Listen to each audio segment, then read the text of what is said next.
Olá, queridos, paz seja com todos vocês.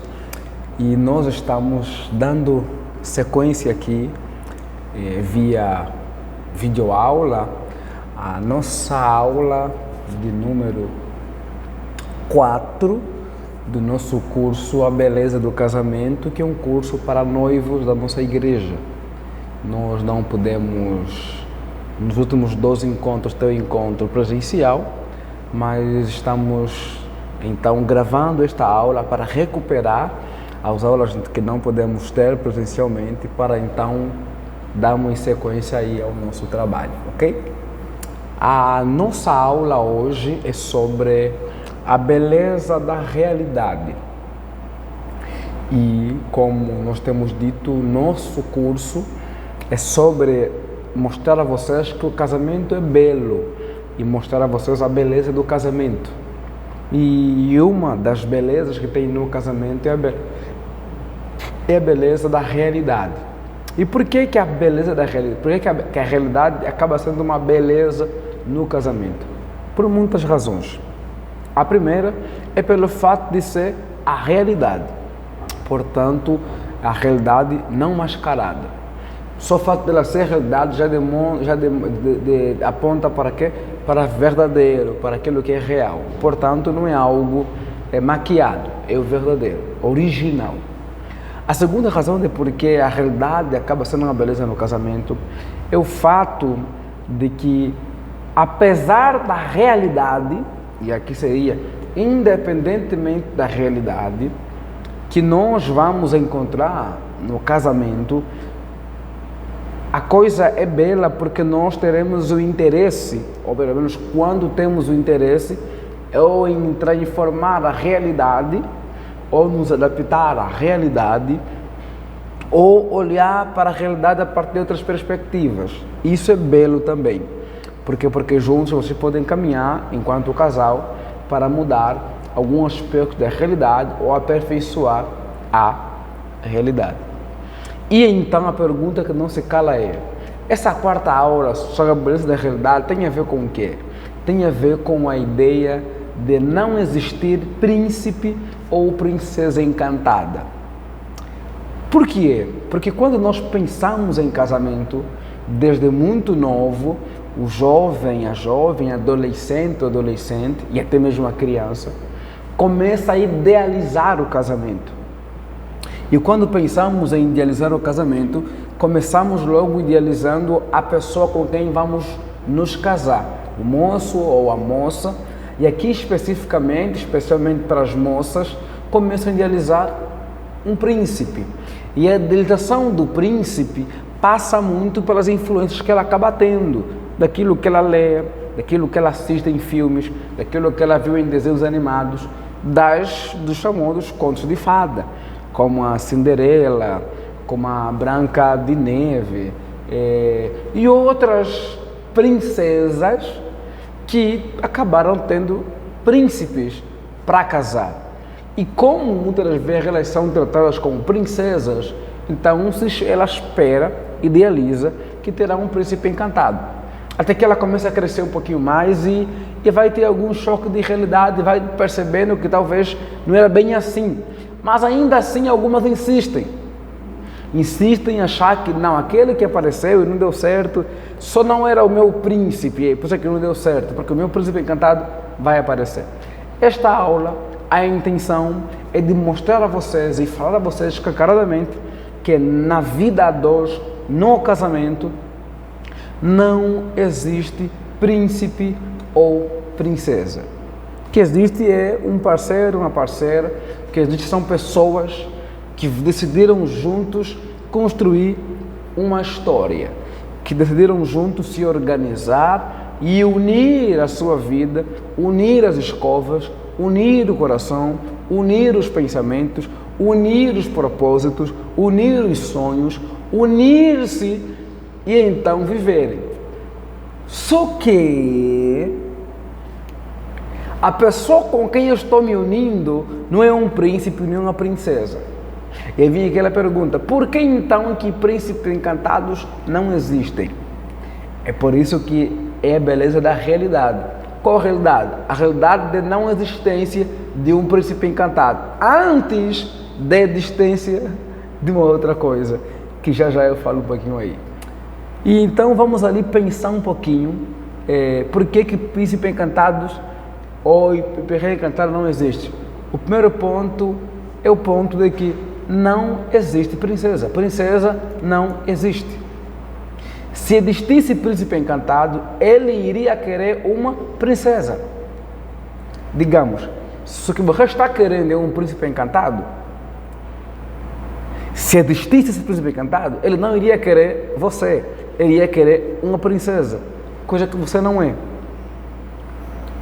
Começando a partir do ponto mesmo já de que você não vive em um país que é império, né? É república, então não tem no Brasil não tem princesas.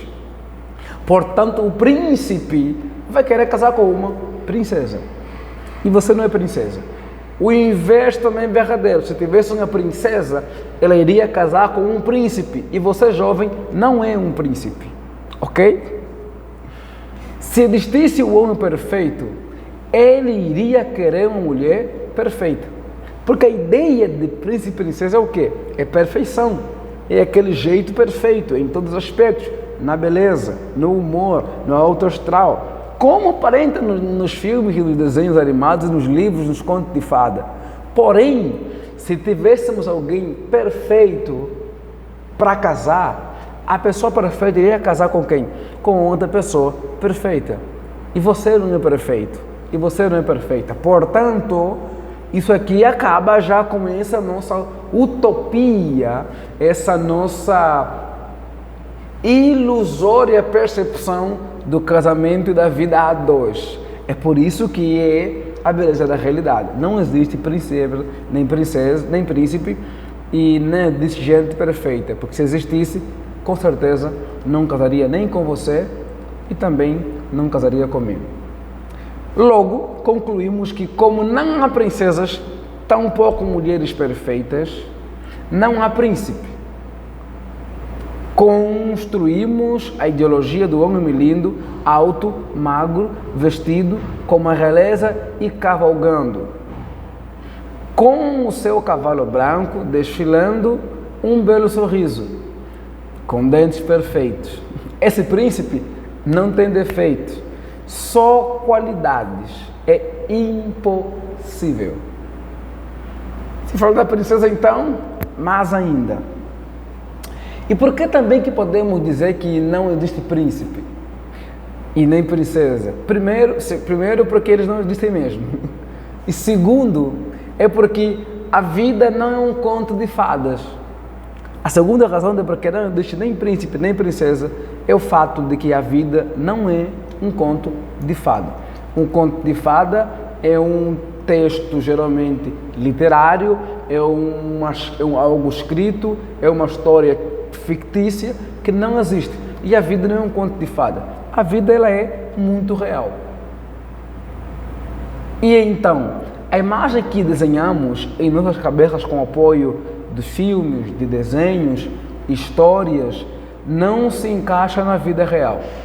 E não se encaixa mesmo. Por quê? Porque a vida real é a vida real. A vida real confronta realidades e não fica a imaginação numa leitura do mundo cor-de-rosa. A vida real coloca cinza, inclusive, às vezes, no nosso mundo.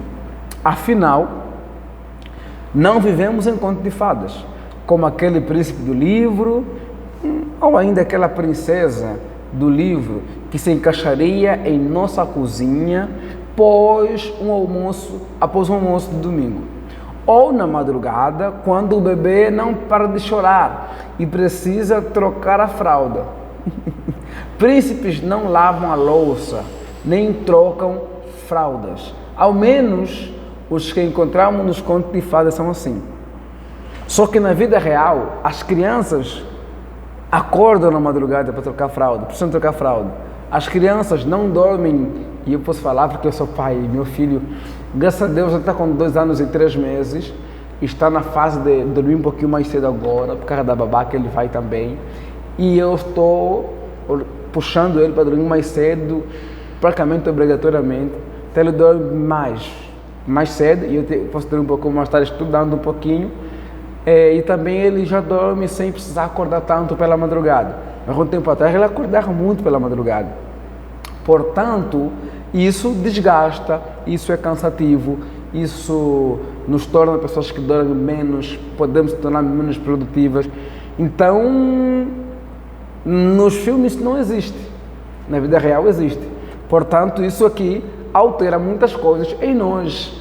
Isso acentua, isso revela e também nos leva a alguns caminhos que daqui a pouco vamos chegar lá nesse ponto aí. E príncipes na vida real, ou então, perdão, do conto de fada, não lavam louça.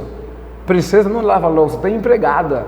Na vida real, talvez você não vai ter empregado, você vai ter que lavar louça, você vai ter que cozinhar, você vai ter que limpar a sua casa. E isso não vai ser feito, por exemplo, com as unhas, com aquele cabelão tudo bem caprichado. Na vida real, as coisas são totalmente diferentes. Aí vem a terceira razão de por que príncipe não existe. E aqui entra o meu ponto principal. O ponto principal aqui dessa aula é este. Qual? O príncipe não existe por quê? Nem a princesa por quê? Porque todo mundo tem um quê de sapo. Todo mundo tem um quê de sapo. A moça, por mais linda que seja, ela tem o quê de uma rã. O moço, por mais lindo que seja, ele tem o quê de um sapo. Tem ali algum defeito, tem ali alguma imperfeição. Até você, mulher, vai me dizer então que você acorda linda como a Cinderela? Acho que não. Está impecável com a Branca de Neve sempre, por exemplo, após aquela geral ir na casa? Certeza que não, óbvio que não. Todo ser humano tem lá seus defeitos, odores, manias, hábitos, costumes que estão mais para sapo do que para príncipe.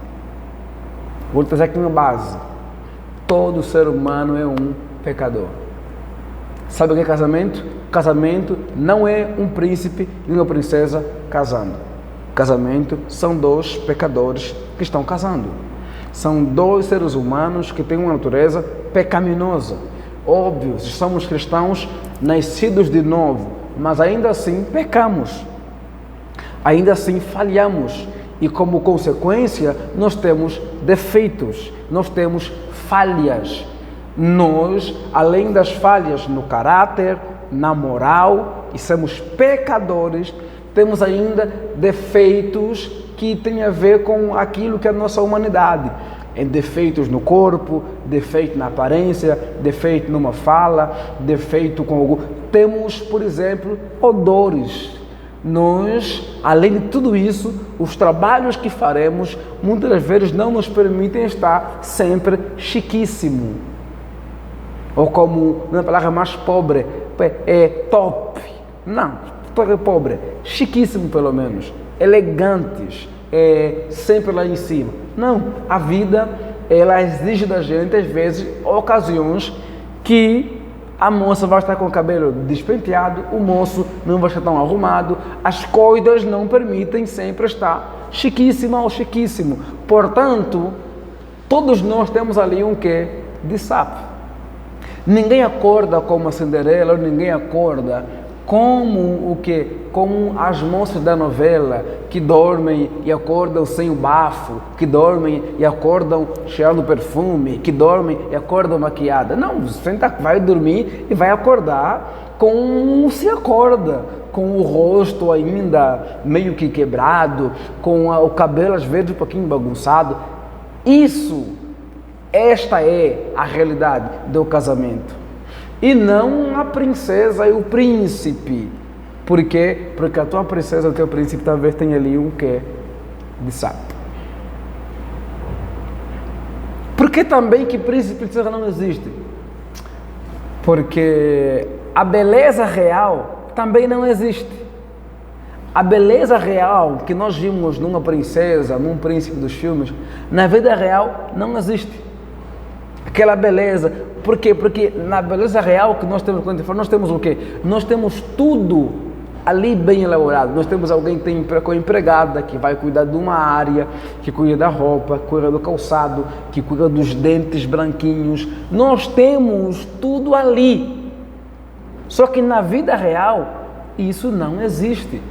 E diga-se de passagem, na vida real, com o passar do tempo, as coisas mudam. Uns emagrecem um pouquinho mais, outros ganham um pouquinho mais de peso, outros perdem cabelo, outros...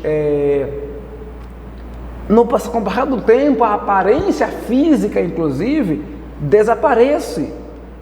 Óbvio que hoje tem as estéticas, tem uma série de recursos que podem ajudar, mas nem todo mundo consegue fazer isso.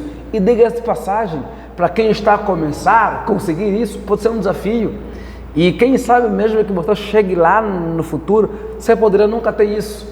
Portanto, se o teu casamento for a base apenas de uma questão aparente, da aparência, você está fadado a fracasso no casamento. Eu lembro da história de um modelo australiana que casou com um outro moço. Essa modelo ela corria, atleta e também era modelo. E ela, enquanto corria numa floresta, ela foi queimada. A floresta pegou fogo e ela queimou acho que 65% do seu corpo.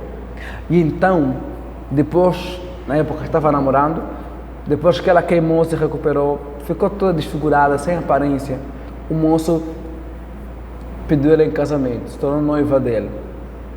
Ficaram noivos e casaram. E um dia então perguntaram para ela, para o moço, por que você casou com ela se ela não teve aparência nenhuma? E então ele respondeu, é que eu não casei com a aparência dela, eu casei com a alma dela. Portanto, a beleza externa, ela desaparece, ela é superficial, ela é vaidade, porque a vida pode nos pregar alguma surpresa e mudar algumas coisas. Vou dar um exemplo, eu tenho um amigo, não é amigo, é alguém que estudou comigo, e ele, acho que alguma tampa de um carro bateu nele, e ele ficou com dificuldades no corpo, e ele não pode fazer alguns exercícios. E ele então começou a ganhar peso, moço bonito, chique, porém começou a ficar acima do peso. Não porque ele quer, mas por causa do acidente que ele teve, ele não tem como fazer academia, porque não tem como suportar peso e dificilmente ele vai conseguir emagrecer de fato, a não ser pelo caminho da dieta, mas que também é mais complexo. Então o que eu estou dizendo é que a beleza real, ela só existe mesmo nos contos de fada. Na vida real, na vida como ela é outra realidade, são outros 500. Portanto, não pense que casamento é sobre príncipe e princesa. Uma outra possível questão, também que reforça o quanto não existe príncipe e princesa, é que o felizes para sempre também não existe. Sabe aquela parte do filme que diz e eles foram felizes para sempre? No casamento também não existe isso. Por que não existe isso?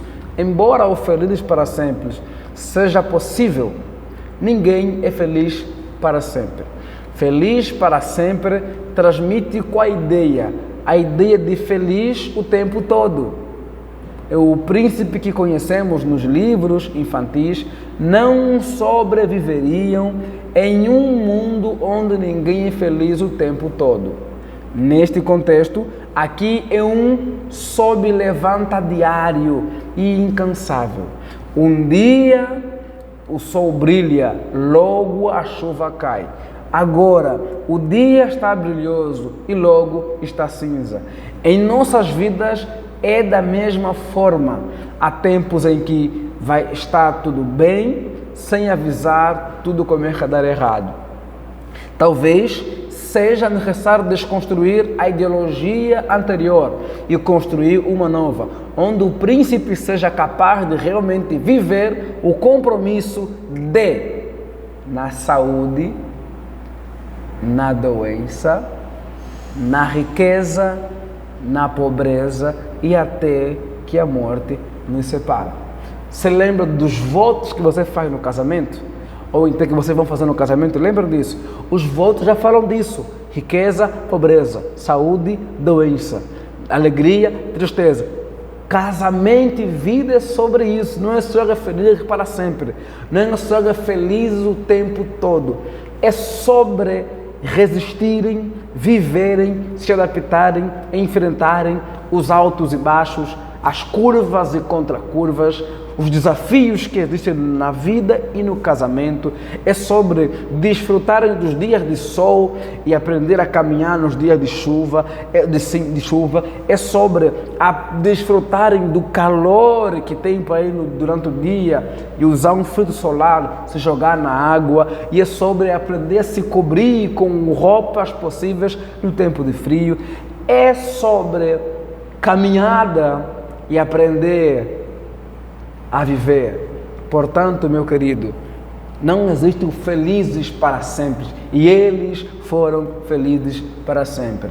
No casamento nós choramos, nós rimos, cantamos, nós lamentamos, perdemos, ganhamos, enriquecemos, empobrecemos, temos saúde, ficamos doentes, conquistamos, perdemos, conseguimos grandes conquistas e também temos muitos fracassos. E a vida é assim, a vida real é essa, e não feliz para sempre. É por isso que temos que encontrar em Deus contentamento em Deus, e então, juntos como casal, no Senhor, temos alegria, felicidade e contentamento para viver. E não na utopia de sempre vai dar certo, sempre estaremos felizes, sempre iremos rir e sempre iremos cantar. Isso na vida real não existe. É por isso que a nossa aula é a beleza da realidade. Porque quando você casa, você vai descobrir aquilo que é real. Não tem fantasia, não tem utopia, não tem mundo cor-de-rosa, não tem conto de fada, tem a vida real.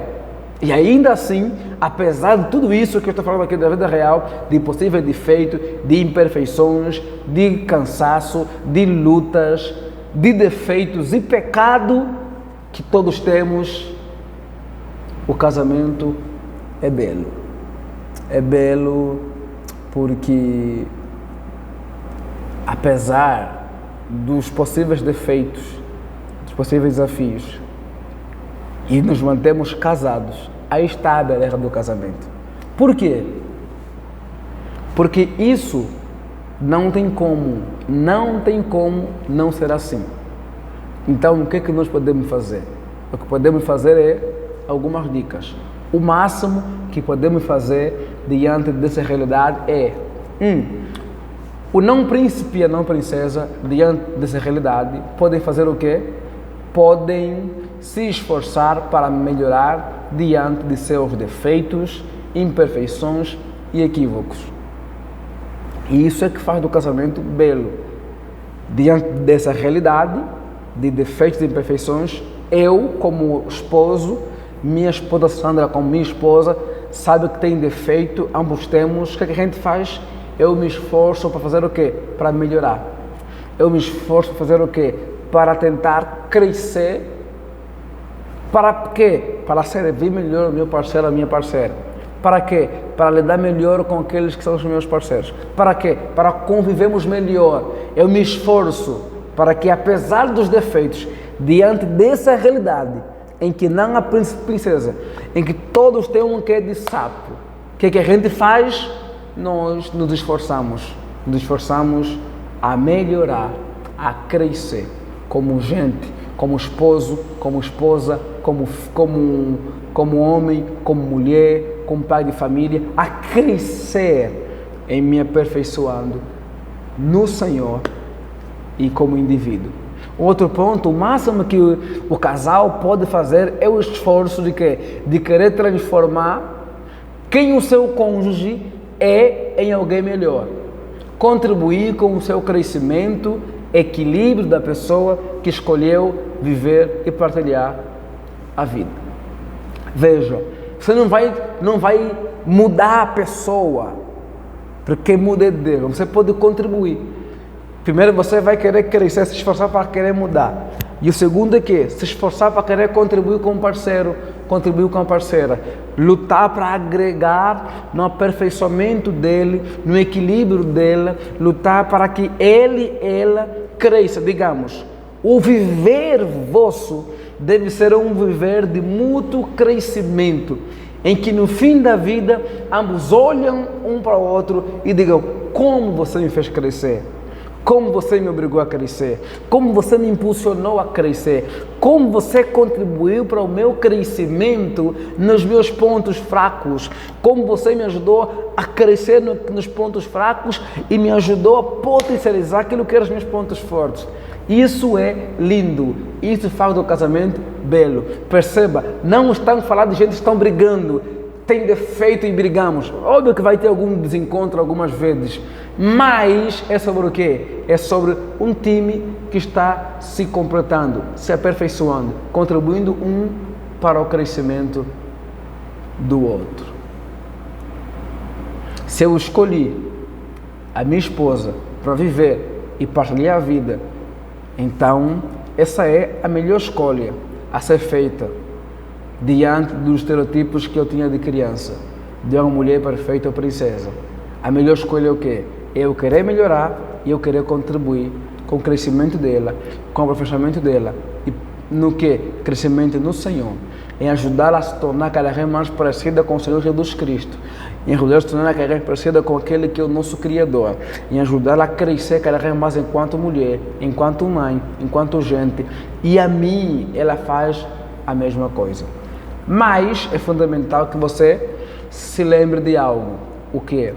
Contribuir para o crescimento do seu parceiro não é sinônimo de torná-lo em sua imagem e semelhança.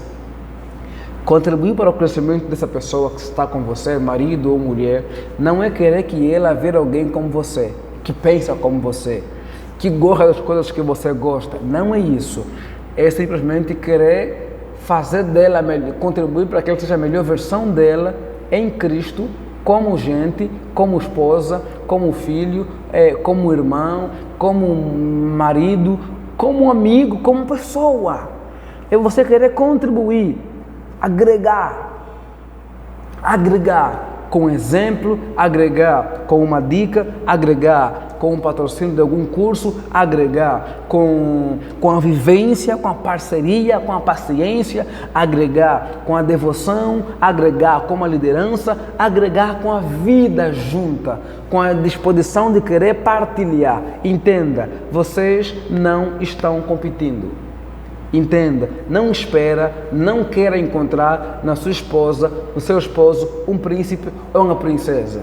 Seja real, você está casando com alguém que é pecador, com alguém que tem defeito, com alguém que tem falhas, com alguém que cansa, com alguém que também se estressa, com alguém que também fica improdutiva, com alguém que às vezes tudo que quer é ficar quieto, com alguém que tem defeitos e, portanto, não espere encontrar nela a perfeição. Se você rever procurar um defeito nela, você vai encontrar um monte. E qual é o caminho? O caminho é tentar agregar, o caminho é tentar contribuir com o seu parceiro ou com sua parceira. Ok? Isso faz do casamento algo belo. O que? A não fantasia de algo idealizado, do mundo cor-de-rosa, e enfrentar a realidade, e apesar da realidade, nos amarmos, estarmos juntos e temos o interesse de querer melhorar para tocar o meu próximo e ter o interesse de querer contribuir com o aperfeiçoamento do meu parceiro ou da minha parceira. O casamento é belo por causa disso. Se vivemos como Deus idealizou, sem dúvida, experimentaremos a beleza do casamento. Não viva iludido, iludida com o negócio de príncipe e princesa. Na verdade, você vai casar com alguém que tem um quê de sapo. Mas você pode contribuir muito com o aperfeiçoamento dessa pessoa e poderão viver muito bem, se juntos crescerem, se aperfeiçoando um ao outro, se edificando um ao outro, caminhando juntos um ao outro e enfrentando os dilemas, os desafios, os porquês, os desafios, as complicações que podem surgir na caminhada e então juntos viverem enquanto casal. Deus te abençoe e um abraço. Tchau, tchau. Até a próxima aula, digamos.